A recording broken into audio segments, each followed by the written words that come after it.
Hi guys! Welcome to our new English lesson. In today's video lesson, we're going to talk about 6 special phrasal verbs. Yeah, I know, phrasal verbs again, but I know how much you like them. I know how much you've been asking me for making more and more videos on this topic, so here they are. And as I've said before, we're going to learn some special phrasal verbs. Why are they special? Because today's phrasal verbs consist of 3 words. Not 2, but 3 words. The topic of today's video lesson is 3-word phrasal verbs. Here we go. And before we start, if you like what I'm doing and you want to support me, please give this video a thumb up and leave a comment. And also, subscribe if you haven't done so. Now, without further ado, let's get started. And here is the first phrasal verb for today, grow out of. I'm sure you all guys know what grow means. When children grow up, they become bigger, taller, older. When trees grow, they also become taller and older, right? But to grow out of as a phrasal verb has different meanings. So the first meaning of to grow out of is to stop fitting. When we're speaking about clothes. Imagine, when kids grow up, their clothes become too small for them, right? So they don't fit into their clothes anymore, and they need to buy some more clothes, right? Their parents have to buy some more clothes for them.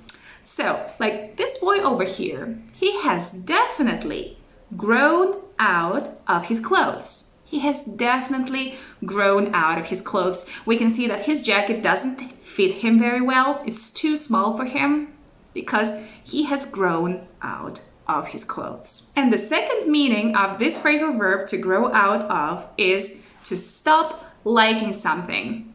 When you stop having an interest in something, or you just stop doing something. When I was a kid, when I was like 5 or 6 years old, I dreamed of becoming an actress, a famous actress. But I grew out of it, because this is something that I'm not interested in anymore today. So I have grown out of this.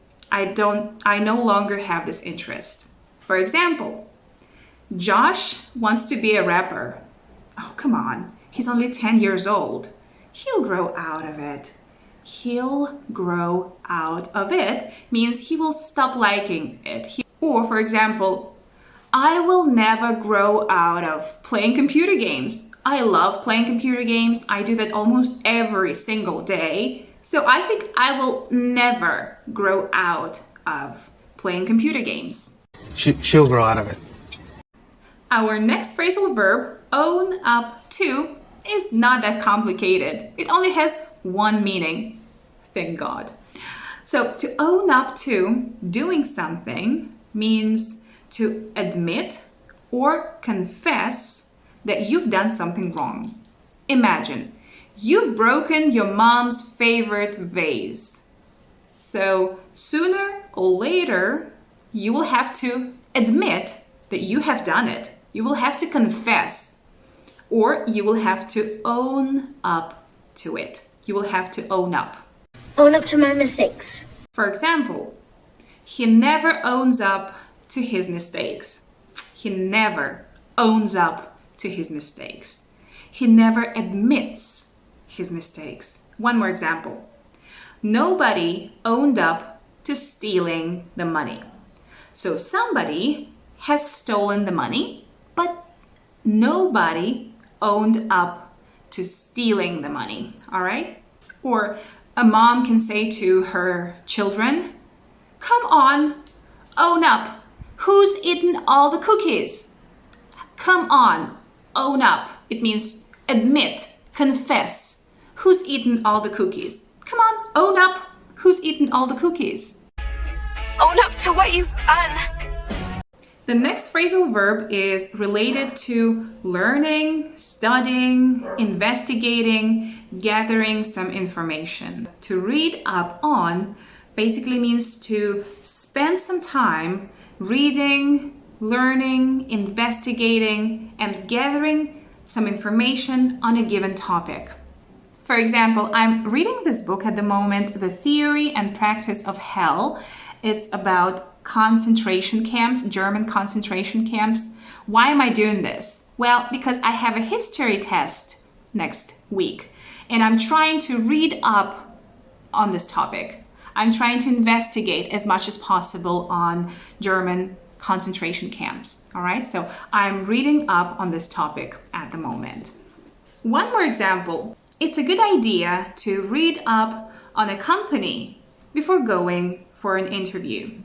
So if you have an upcoming interview in a new company, it's a good idea for you guys to read up on this company, its history, what they're doing, etc., etc., right? So it's a good idea to read up on a company before going for an interview. I've been reading up on alchemy.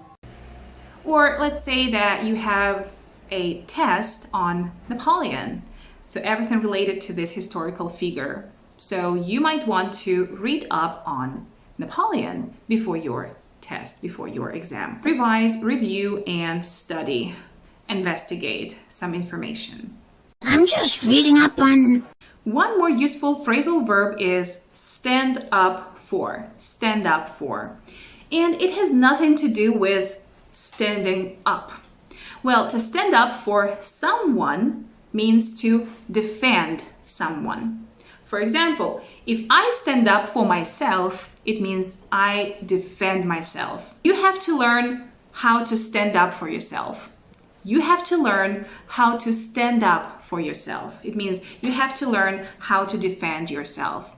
If you're bullied, there are lots of bullies out there nowadays, but you have to learn how to stand up for yourself. Stand up for yourself. You don't. Stand up for yourself, Poindexter. You can also stand up for an idea, a belief.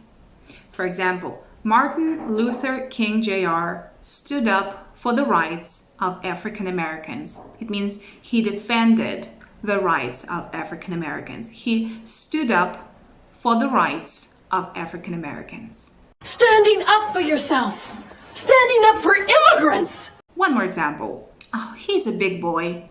I'm sure he can stand up for himself. He's a big boy. I'm sure he can stand up for himself. It means he can defend himself. Our next phrasal verb is talk back to. When you talk back to someone in authority, like a parent, teacher, or a boss, it means you answer them in a rude way. You answer them impolitely. Imagine mom talking to her naughty little child who is speaking a little bit impolitely to her. How dare you talk back to me? How dare you talk back to me? Don't talk back to me. Or, stop talking back to me. I'm your teacher. Stop talking back to me. I'm your teacher. Don't talk back to me. And last but not least, our final phrasal verb, to run out of. Sorry for the dog in the background. That's my neighbor's dog. And it's driving me crazy. To run out of has nothing to do with actual running. To run out of actually means to use up a supply of something.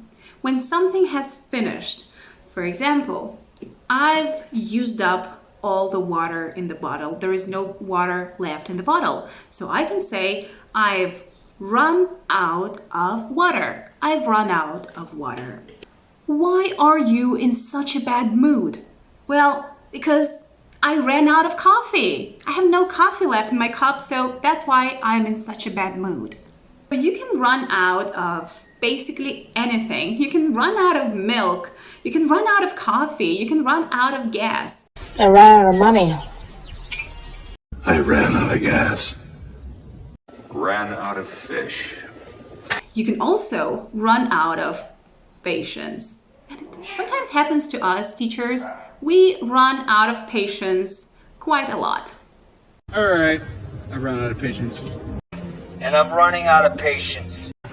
I ran out of time. You can also run out of time. if you don't have much time left, you can say, oh guys, I'm running out of time. I guess it's time to finish our lesson for today because I'm actually running out of time right now. I have to do something else at the moment. So I really hope you enjoyed this lesson. I hope you learned something new and useful.